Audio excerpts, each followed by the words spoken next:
From your world news headquarters on the World Wide Web, it's time for your daily dose of sanity. This is the Meria Heller Show. Meria Heller is a published author, founder of the Universal Wheel, a lifestyle and philosophy based on our interconnectedness to all living things, a Reiki master, and delivers the news with spiritual views. How many intuitive news decoders, animal rights activists, and vegetarian broadcasters are there? Just one, Meria.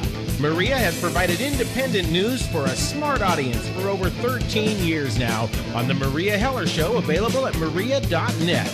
MERIA.net. And now, here is your host, the mouth that roars, Meria Heller. Good morning, world. Meria here, alive and kicking. How's everybody doing out there? Today I have a great show for you. Something that we're all concerned with, at least if you're listening to the show and you eat. If you eat, you need to listen to the show today. Let me tell you about my guest. Her name is Marion Nestle. She is a Paulette Goddard Professor in the Department of Nutrition, Food Studies, and Public Health at New York University. She's the author of several books, including Food Politics, Safe Food, and What to Eat. She also writes a monthly Food Matters column for the San Francisco Chronicle. She blogs almost every day at foodpolitics.com. Check her out on Facebook. Check her out on Twitter. Her work is excellent. Today we're going to be talking about her book that I will tell you, I love this book. It's called Eat, Drink, Vote, an illustrated guide to food politics. And what I really love about it is there are over 250 cartoons in this book that teach more in those cartoons about what's going on in our food supply and the food politics than most 3-inch books that I've read so far. So without further ado, let me say good morning to Marion. Good morning, Marion. Good morning. Marion, what a pleasure reading your book was for me. It was actually fun. Well, thanks. It was fun to do. Oh, well, I could tell. What made you decide to do an illustrated guide to food politics? Well, the project just completely fell in my lap. In my last book, Why Calories Count, there were some cartoons. I always like to use cartoons in books. And you have to get permission to do that. You can't just put them in a book. And in negotiating with the cartoonist group, which owned the copyrights to the cartoons that I wanted to use, it turned out that Sarah Thaves, the owner of the group, was familiar with my work and said, I've always wanted to do a book on food politics using our cartoons. And I have always wanted to do a book on food politics using cartoons. I've been collecting them for years. And, of course, the big holdup in using cartoons is you have to pay for them. So here we had a collaboration where there weren't going to be copyright fees because she held the copyrights. Wow. So we had a deal. It seemed like a terrific deal, and it was really fun to do. It started out with her sending me 1,100 cartoons. Wow, that's a whole lot to sift through. Yeah, well, that was the fun of the book, was picking them out and figuring out which ones to use. Actually, it was one of the big challenges in doing the book, was sorting through them because so many of them were so good. And then there were other challenges in using them, too. But it was a terrific project. Absolutely. Well, I guess it was meant to be. I mean, talk about harmony and perfection, just the two of them, a perfect blend. For me, knowing that most people's attention spans today are so short, especially, due to the internet and all their different gadgets, I said, a lot of these books that I do read and review are so thick and they're so heavy and they're so complicated that I often wonder, will other people spend the time to read 400 pages of tiny fine print and big words and understand, exactly what they're reading? But when I got your book, which is interesting because it came after I already booked you for the show just because I like your work, I think I read through the whole book in an afternoon. And I said, this is so easy. This is great for, people that work. This is great for children. I mean, this is great for everybody. You can just pick it up and flip through the cartoons and get an education, let alone, the part that you wrote, which is also very easy to get. And I think a lot of people need fast and easy today. Well, yes, and I was interested in reaching a wider and younger audience than the college students that I usually write for. So this was an opportunity to take the work that I've done over the past 10 or 15 years and summarize it in a very short and accessible, but I hope very accurate way. It's got some endnotes and that sort of thing if people want to read more about it. But mostly I let the cartoons do the work. I mean, one of the big challenges in writing the book was that I didn't always agree with the political opinions or views of the cartoonists whose work I wanted to use.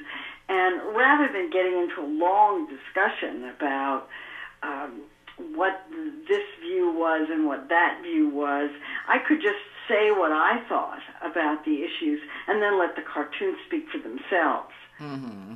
Absolutely. You know, for many, many years now, probably for the whole 14 years I'm doing this show, I've been telling people that the two most important votes they have is to vote with their dollar and to vote with their fork. So when I read that in your book, you know, vote with your fork, I was delighted because I don't know whether people really understand what that means. And did you notice the cartoon at the end? My portrait cartoon, which says vote with your fork and better yet, vote with your vote. At the last minute, there were a couple of extra pages and they commissioned that cartoon. It's the last page of the Yes, it's adorable. It's you holding up a fork with a sign on it that says vote. You know, we talk about nutrition, and obviously you're an expert in nutrition. And originally, when your PR person contacted me, that's what I thought your book would be about.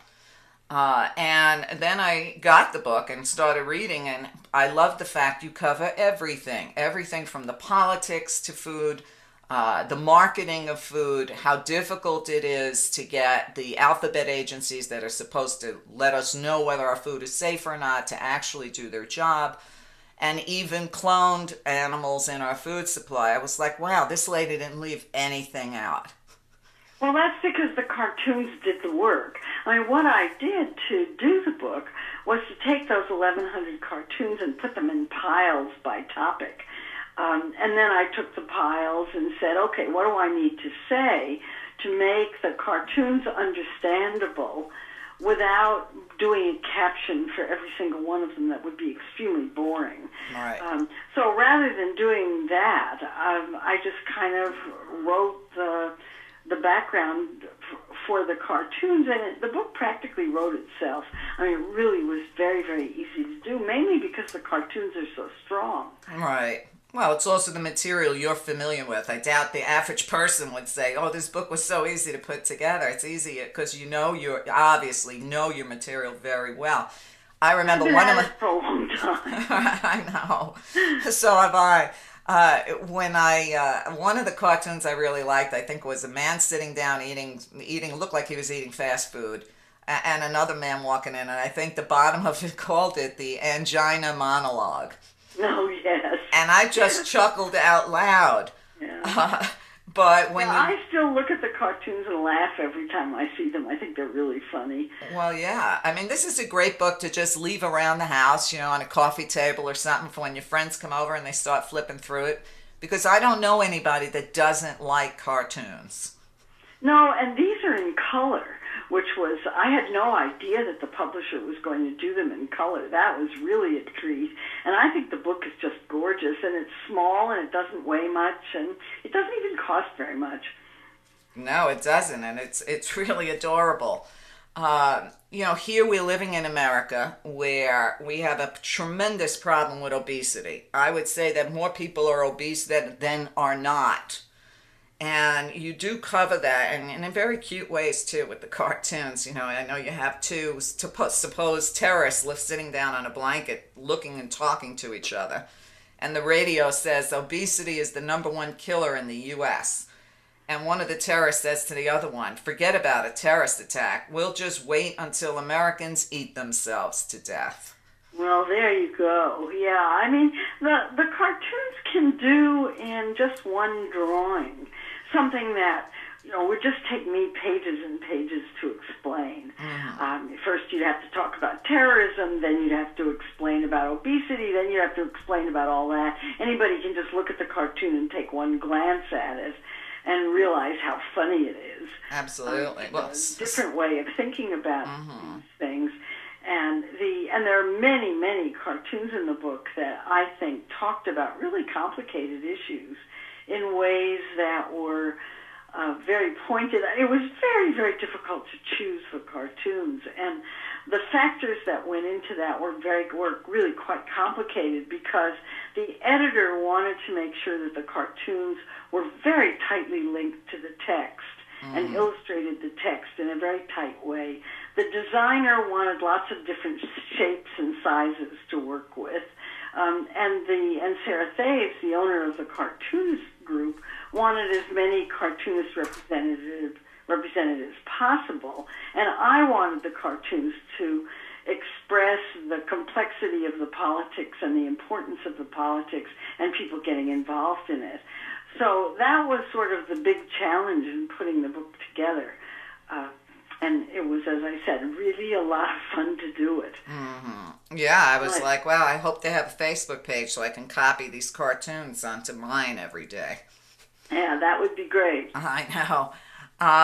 People don't think about the politics of food. I don't think people even realize there is such a thing as politics of food. Do you want to explain that, Marion? It's not the kind of thing that most people think about when they think about food. And when I wrote my book, Food Politics, which came out originally in 2002, and which just came out in a 10th anniversary edition this year, or last year, one of the things, the first question I always got asked was, what does food have to do with politics? And I think all you have to do is read the newspaper. We've got a farm bill that Congress seems to be unable to pass. That's politics in action, or inaction, I guess. Right. All of the fights over whether how much money food stamp recipients are going to get. Right. Is about food politics. The FDA is making all these changes to the food labels, and there are lots of industries that are jumping in to try to get the FDA to do what it wants. That's food politics. I can't think of anything about food that isn't a big political issue these days, because anything having to do with food deals with the business of food. It's $1 trillion a year industry. And anytime anybody suggests eating less of something, it's going to hurt that industry. And they're going to be very annoyed about that.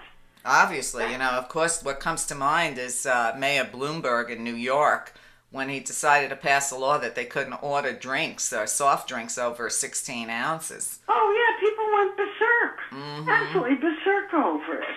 And that fight is still going on. I mean, the soda industry was so upset about it that it took the city to court, and it's still in the courts. It hasn't been decided yet.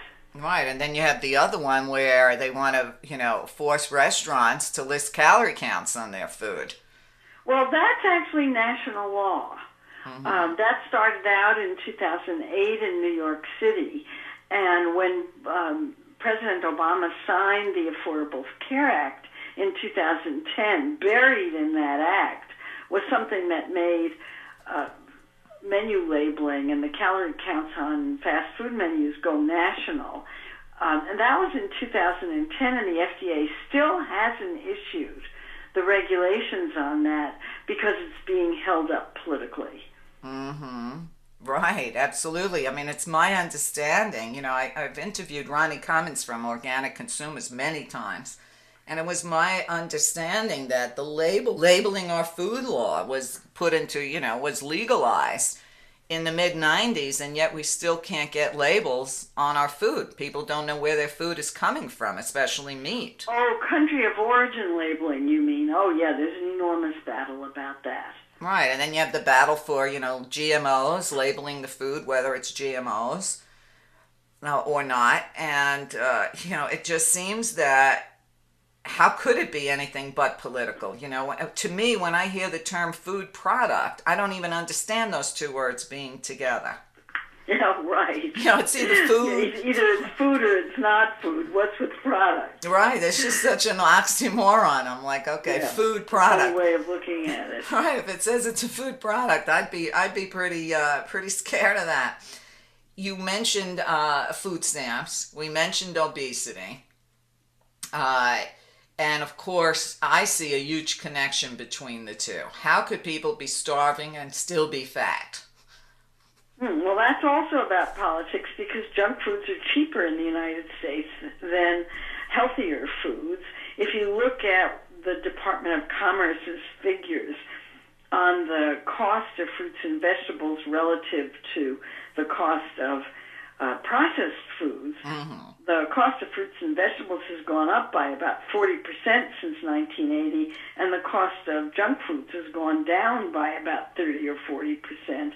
So it's no wonder that poor people eat a lot of junk food. It's what they can afford. Well, I have to agree because, look, I just went shopping yesterday, and I happen to be an organic vegetarian. And oh dear. I spent $54 for one bag of groceries. And I was like, holy crap. And I was looking at the woman behind me who looked like she was shopping for an army. Her basket was overflowing with nothing but garbage food.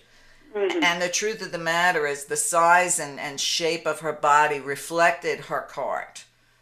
And I was glad that I didn't have to wait online behind her. But I said to the kid, the kid that was ringing up my stuff, I said, when I was your age, $54 would have bought about 10 bags of groceries. Oh, yeah. You would have thought, wow, I just spent, I spent my shopping bill for the entire month, but not anymore. And I do find that a lot of people now are demanding more organic food. Do you think that's politically connected? Oh, absolutely, because organic production, which has rules about the amount of chemicals that you can use and the kinds of chemicals and the way that plants and animals have to be produced to be certified organic, are an explicit critique of the industrial food system. So anybody who is buying organics is saying, I don't want to buy industrially produced food, and that upsets industrially produced food. People can only eat so much, and in that sense, it's a zero-sum game. So we have so much food in this country, and it's so overproduced that anytime you choose a food, you're not choosing something else. And so everything is about market share. And organics are cutting into the market share of industrial food, even though organics are only a tiny fraction of the total food supply. They're growing, and nothing else is.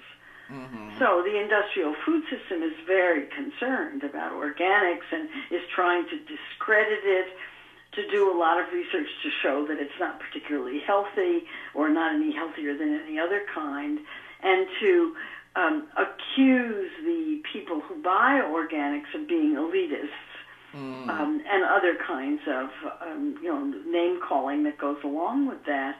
And all of that is about market share and is really pretty easy to understand. Oh, yeah. It's about market share. Right. I mean, I see those articles all the time, and I just laugh at them.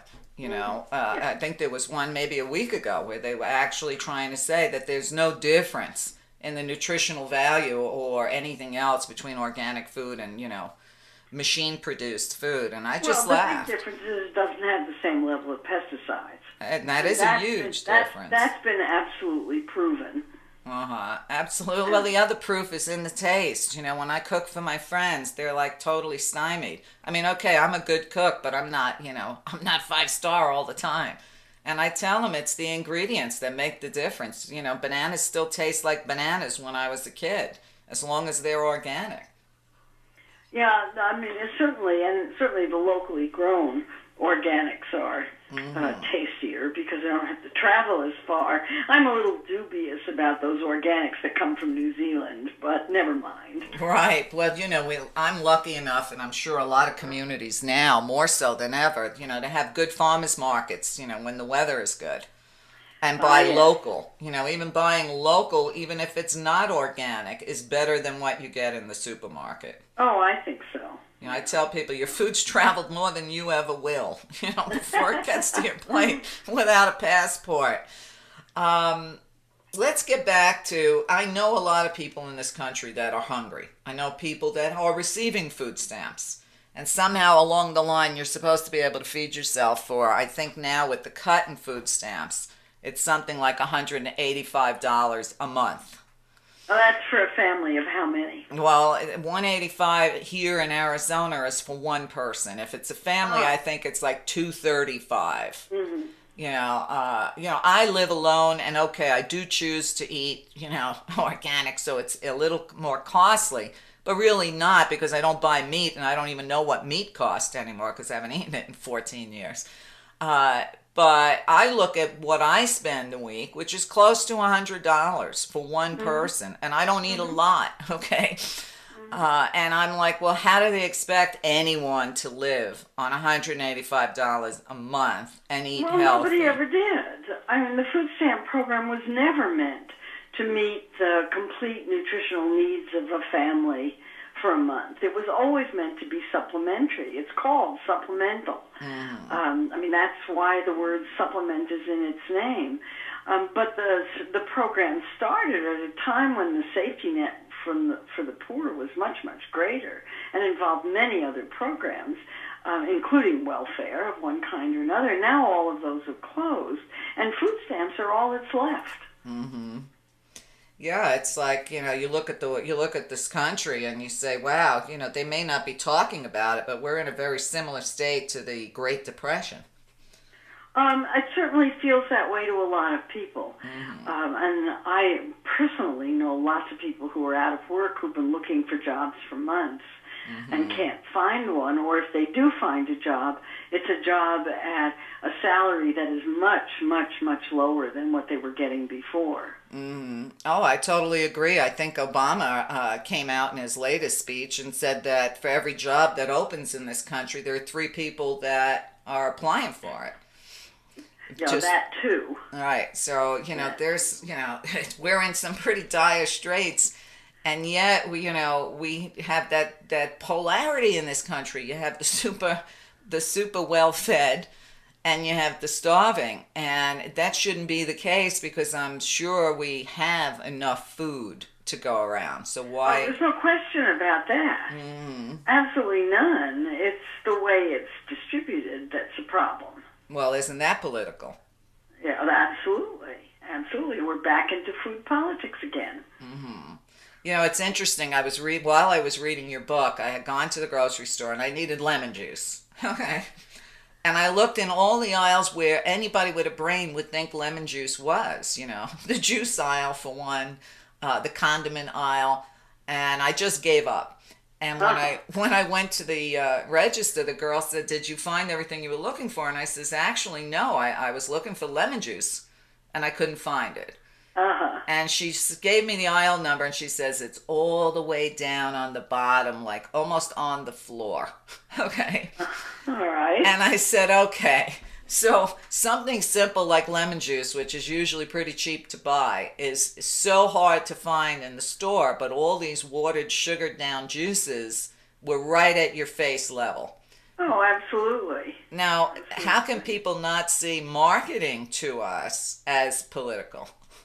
Because I don't think people see marketing at all. It's just part of the landscape, and you don't notice it, and you're not supposed to notice it.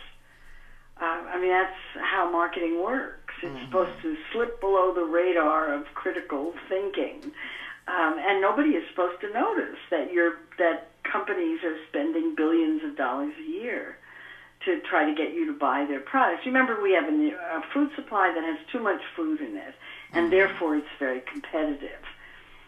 We probably have twice the amount of food available in this country that the population needs on average. And even if a lot of it is wasted, which is a big issue these days, there's still more than people need. So that makes the food system enormously competitive. Well, then, you know, it makes it hard for me to understand how so many food banks are running out of food. You know, why aren't they taking that extra food and donating it? Because they don't have that much extra food anymore. As the food industries inventory procedures have gotten better and better. They're much more able to very closely estimate what it is they're going to be able to sell within their sell-by days. And they just don't have that much to donate. Right. Well, you look at how much food gets wasted every day. I'm sure plenty gets wasted, just, what stores and restaurants throw away at the end of the day. Yeah, well, they have to. So they can't keep it because of safety reasons, and a lot of them have made arrangements to donate it. But you really don't want a society that's based on donated food. That's something that will never stop. What you really want is you want to construct a society where people can earn their own livings and afford to buy their own food. Right, or grow their own food, and yet or in grow several their own food, right, you did talk about home gardens, and I of course had a home garden last summer, and supplemented it with the farmers market down the street. But in a lot of cities and towns now, they've made it illegal to have a home garden. Oh, really? Well, I'm sure that will change. But that will change as there's an enormous movement in this country for urban gardening and other kinds of things like that. It's happening everywhere. So I think that will change. Well, I hope so. I certainly hope so. We talk about, people get confused. I hear so many people talking about different diets that they're on. The paleo diet, they're on the Atkins diet, they're on this some kind of beach diet, thinking they're eating the Mediterranean diet, and you look at the government's food pyramid.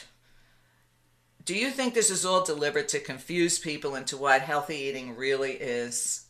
No, I think it's done deliberately to try to protect the company's interest or the food industry's interest. Their interest is in selling more food, not less. And therefore, they are very concerned that no government agency ever suggests eating less of their products. And they're vigilant in making sure that no federal agency ever does. So this isn't a great conspiracy or anything that people need to think that these companies are evil. They're not. They're just doing this as the normal course of doing business in this country. Do you remember when Michelle Obama planted that organic garden outside the White House and the flack she got? I thought it was a terrific idea. I did too, but she surely got a lot of flack from the food industry for that. Yeah, of course she did, and that was because, as I already said, organics are an explicit critique of the industrial food system, and they're considered elitist. So, for the White House to do this, left them open to charges. It was not a neutral act. Well, I thought it was great, to tell you the truth. Yeah, no, it was terrific. And then when she started talking about, school lunches and, getting our kids to eat healthier, the vicious personal attacks on Michelle were off the charts. Yeah. She's overweight. Anything like that, because again, the food industry's job is to sell more food, not less. And if the lunch standards in schools change, then there will be industries that are hurt by that because they will not be able to sell their junk foods in schools anymore. Right. Well, didn't they classify pizza as a vegetable in school? Well, Congress did that. Oh. I mean, here again, this is another situation where politics comes into it. The Department of Agriculture's regulations for the new school lunch rules said that there had to be a certain amount of tomato sauce before you could count it as a vegetable serving. And the pizza industry went to Congress and got Congress to pass a law that said that the Department of Agriculture couldn't put any volume restrictions on tomato sauce. Right. Now, this is a Congress that cannot pass a farm bill, but they were able to do that. I know, it's really insane when you think about it. Meanwhile, the people that suffer are children. I live right down the street from a high school, and I watch these kids walking to school in the morning, and, besides the fact that they all walk to school like the living dead, which somehow I can't blame them for, I actually get a kick out of it, I do see the obesity just walking by. And it seems the poorer you are, the more obesity you find. How does that happen? This is because we have a situation in this country in which junk foods are cheaper than healthier foods. Mm-hmm. Oh, yeah. Well, and then people are trained, I don't remember if it was in your book or not, the cartoon that said, if the food has an advertisement, don't eat it. And look at how they pitch this garbage, not just to our kids, because believe me, my adult friends tell me if they're watching TV and they see somebody eating something, they want that too. Mm-hmm. Well, advertising works. They wouldn't do it if it didn't work. Mm-hmm. Oh, that's for sure. So I try to stay away from it. I'm sure you've seen the poster, Marion, where I think it's Ron Paul questioning it, where there's two pictures. One is and of course it's at a fast food place. One is the burger and fries, which is probably $1.99. And on the other side is the salad, which is $4.99. And it says, can somebody explain this? Yeah, well, it's hard to explain unless you understand how farm subsidies work and a lot of other very arcane details of our food policy system. Well, my explanation, I always post it in the comment, is one is food and one is not. The salad is real food. That's one way to look at it. Right, the salad is real food. The other thing is something that's not going to rot if you leave it on your counter for a year. It's still going to look the same. Right. Even ants won't eat that stuff. What is it? Marion, we're going to go to a short break, and I'm going to ask my listeners, of course, stay with us. We'll be right back. Wow. One solid hour of commercial-free information thanks to you. The person who wants truth has the integrity and understanding to support it with your donation and subscription. Meria believes people can handle the truth and delivers it tirelessly with those with ears to listen. 14 years on the net. Won't you take a moment right now to commit to a subscription of your choice at www.meria.net. That's MERIA.net. Over 1,100 hours of pure education all in one place, 24/7 and all downloadable. Knowledge is power. Sharing that knowledge is wisdom.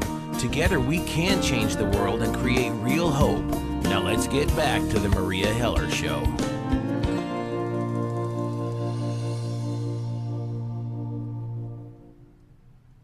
Okay, welcome back to the show. My guest is Marion Nestle. We're talking about her excellent book, Eat, Drink, Vote, an illustrated guide to food politics. It's available right here. Click on through, buy the book. This is a great book for everyone to have. You know how I tend to rate my books here on the show. I give this one a 10, and it's a book that, too bad, is not inside every schoolhouse in America. That would be a really good thing. Marion? Yes. Before the break, we Before the break, we were talking a little bit about, obesity, the school, our school foods. A lot of times I think when we get something exposed on the internet through social media, that seems to be making a political difference. What do you think? Well, social media is a new force in American society, and certainly there have been examples where individuals have hit on food policy issues or food politics issues and made an enormous difference by exposing them on social media. I mean, I'm thinking in particular of the blogger who started talking about pink slime in school meat and got the companies to stop making it and to at least label it so the schools would know what they were getting when they were buying this product. Exactly. Well, I remember when those pictures went out online, and I think a lot of fast food restaurants were using that pink slime too. It created quite the stir. So I think this is another place where we might actually have a vote that counts. I just noticed the stories that go viral on social media are the ones that get the attention. They do. They make news, and hundreds of thousands of people sign up, and this is a very good way to have your voice heard, even if you're not a particularly political person. No, exactly. Well, it kind of works the same as those cartoons in your book. when it comes down to food issues, and people don't realize food also includes, their pet food, their alcoholic beverages, and, their meat, and when everything included, who really gets to make those decisions? Well, usually the makers of the foods, and the food industry will say, well, we only give consumers what they want, and if consumers don't buy products, then we won't make them. But that's not really true because it's complicated by the advertising and marketing that goes behind so many of these products. Mm-hmm. Absolutely. I mean, they can sell you pretty much ice in the winter with good advertising. I see that a lot when it comes to all these drugs and all these drug ads on TV. Well, it works the same way as food. Food is no different than any other industry in that way, except that we have to eat to live. Exactly. Well, but you look at, I think more so in the past 2 years, I've noticed a lot more food recalls. A lot more people getting sick, salmonella, E. coli, etc. And, when they trace the companies, whether it's peanut butter or meat, they kind of had an inkling that was happening, but they released the food anyway. Oh, yeah, there have been some really horrifying examples. I'm not sure they're going up. They're certainly being better publicized. And there have been some really shocking examples of bad behavior in some food companies.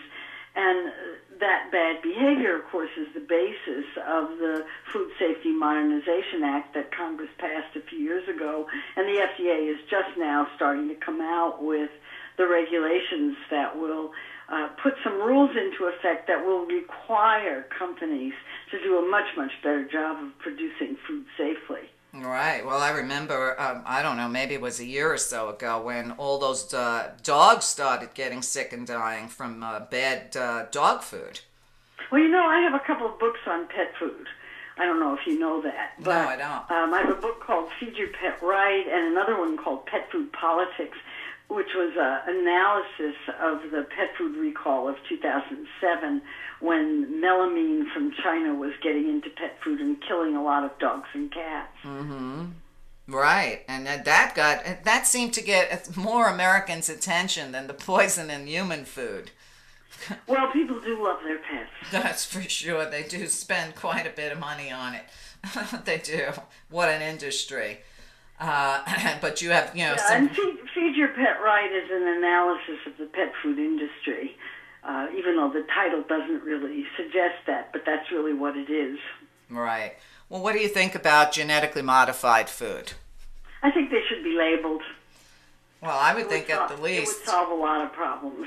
Right. Well, one of my favorite cartoons in the book is the lady shopping, and she's got an article in her cart on genetically modified food. She's looking in the frozen food case, and some of the brands, one is Uncle Ben's, one is Mrs. Paul's, and the one she's looking at is Dr. Jekyll's. Yes. Right. Well, there's, nobody can tell whether the foods are genetically modified or not because they're not labeled. And that was a decision that the FDA made back in the 1990s. I thought it was a mistake then, and I still think it was a mistake.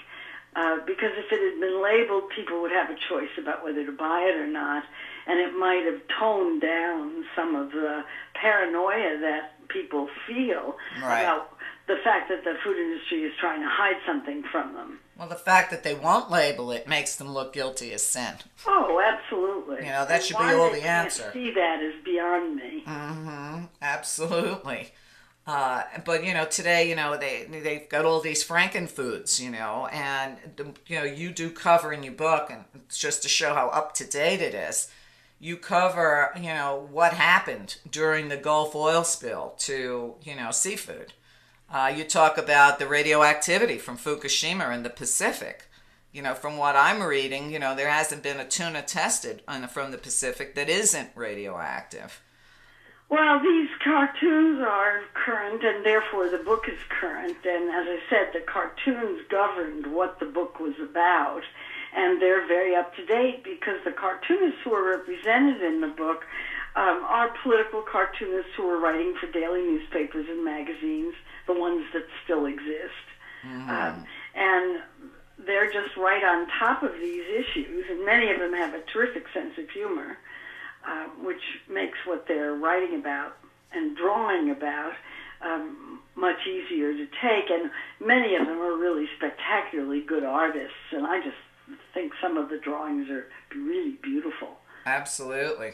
And, you also talked about cloned animals being in the food supply. Ah, yes. When I tell people they're already in the food supply, my attitude is, and maybe it's because I'm from Brooklyn, I don't know, but my attitude is if they're talking about passing a law, that means they've already been doing it. That's the way I look at life. There's no question about it. It's not the cloned animals themselves, it's the offspring of cloned animals that are in the food supply. Nobody is talking about it or writing about it very much, and it's very hard to know whether it's the kind of thing that anybody should be concerned about.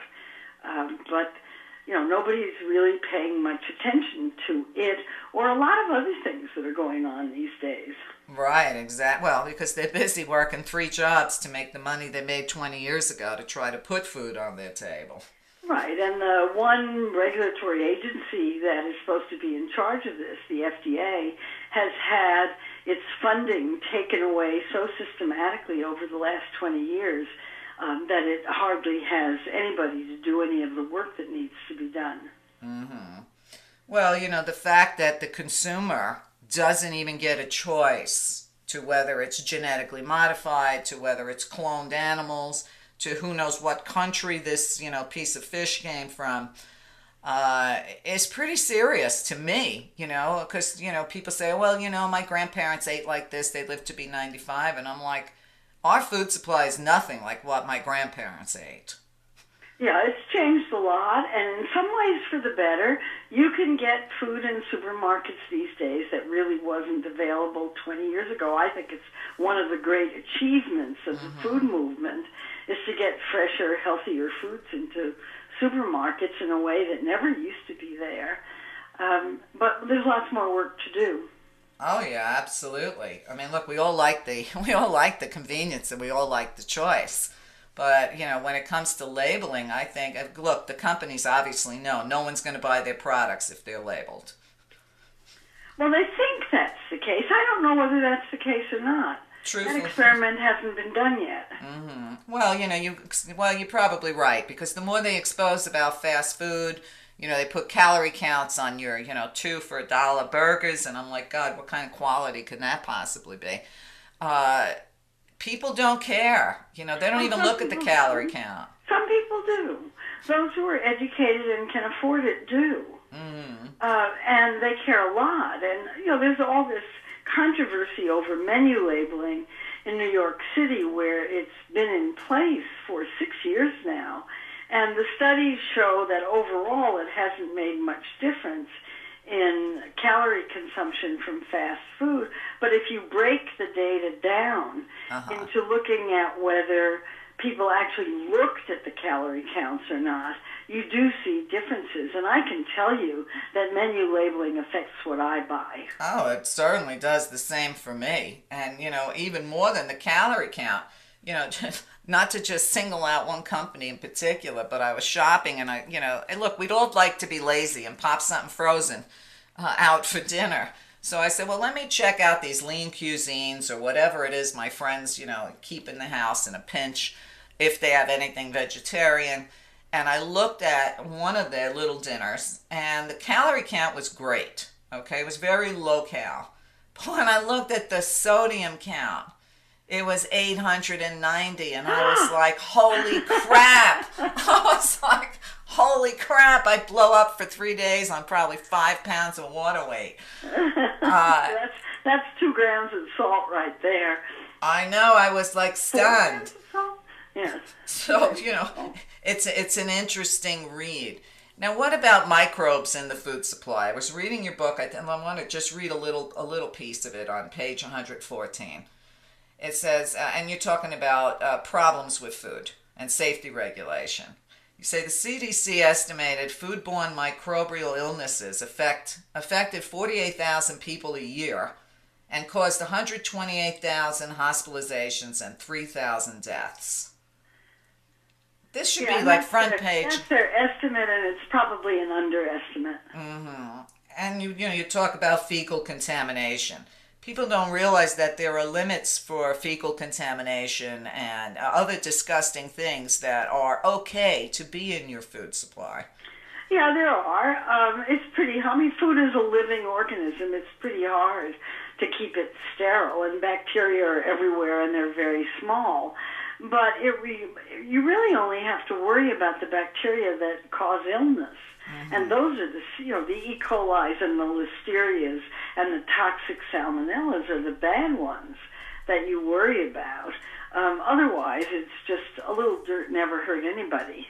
Well, when I was a kid, I don't know how old you are, but when I was a kid, like in the 50s, we had separate stores for everything you had to buy. There were no grocery stores. Right. And I remember going to the produce store for my grandmother, and no matter how much she washed that produce, soil, real dirt, would continue to fall off.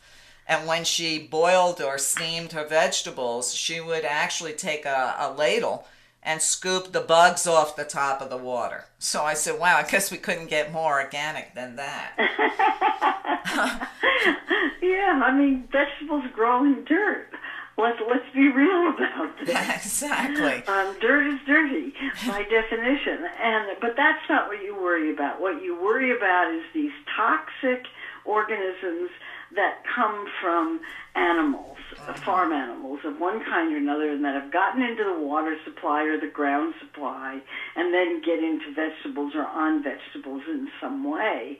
And the really big change in the food safety system has been that vegetables have become an enormous problem. It used to be it was just meat. Now it's vegetables as well. And there's hardly anything in the food supply that hasn't been associated with some kind of food safety outbreak problem because the companies are sloppy in the way that they're producing food, and they're not going to produce it safely unless they have to because it's going to cost them more money. Exactly. But, I always think about, how much money does it cost these companies when they have to do a recall or they have a bunch of lawsuits? Yeah, but their calculation on it is that in the long run, that's cheaper than having to take safety precautions in the first place. I think that's ridiculous thinking. And I once talked to the people at Earthbound Farms, the big organic producer in California, and they were, one of their products was responsible for the spinach E. coli outbreak of 2006. And they vowed that, and it was a terrible outbreak and people died. It was really, really terrible. And they felt awful about it and said that nothing like that was ever going to happen again. And they wanted to stay in business and they wanted to make sure it never happened again. And they recruited a very eminent microbiologist to come in and redo their safety systems. They now have a system where things are tested when they come in, clearly identified and tested when they come in, and they're tested before they go out, and they haven't had any problems since. And I said, okay, this is fabulous. How much does it cost you? And they said it costs us a penny a box. Wow. And I thought, the public can afford this. Right, for a penny, I'll give them 2 pennies. Yeah. Well, the public can afford this because their volume is so great that the cost is distributed over a very, very large number of products. And it shouldn't be a cost issue. So that's why the Food Safety Modernization Act is so important, and it's so important to get it implemented as soon as possible. Right. So that companies will be required to produce food safely, and you won't have these situations where you've got somebody who's a really bad apple who knew that there was salmonella in the peanuts and just kept sending it out until he found a testing company that said, oh, these are clean. Right. And shipped the peanut butter out anyway. And made an awful lot of people sick. Well, when I was a kid, everybody ate peanut butter. Okay? Everybody. It was a staple, especially in a poor neighborhood. You took peanut butter and jelly sandwiches to school. Right. And I don't recall children having such peanut allergies ever Until genetically modified food. No, I don't think it has to do with genetic modification because peanuts aren't genetically modified. And nobody really knows why allergies are increasing. There are lots and lots of hypotheses, but nobody really knows. Well, maybe it's pesticides. Except they really are increasing. It's disturbing to me. It's like, wow, kids can't be kids on so many levels compared to when I was a kid. On so many levels. Well, the whole raising of children has changed a lot. Well, yeah, that I agree with. You do have a couple of chapters towards the end of the book, which I was glad you included, on how to fix the food system. People working towards fixing the food system. So it's not all doom and gloom, is it? Oh, no, I don't think so at all. I mean, for one thing, I teach college students, and there are hordes of college students throughout the country who are interested in working on food issues, on changing the food system, and in getting really involved in food advocacy, and that's very exciting.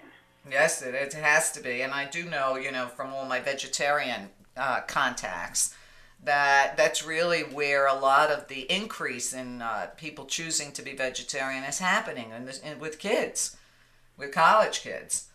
Yeah, I mean, they start looking at the food system and thinking, gee, the way we raise animals is pretty awful, and the waste and the ecological waste in the animal system is awful, and they decide either to become vegetarians or quasi-vegetarians, and just, if they're going to eat meat, they want their animals at least humanely raised. Mm-hmm.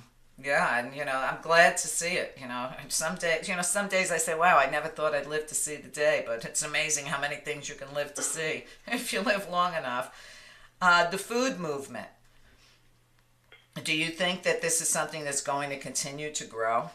Oh, I think so. All signs point to more and more people getting involved in it. And, my particular indicator of it is that we at NYU, New York University, where I teach, started programs in food studies in 1996.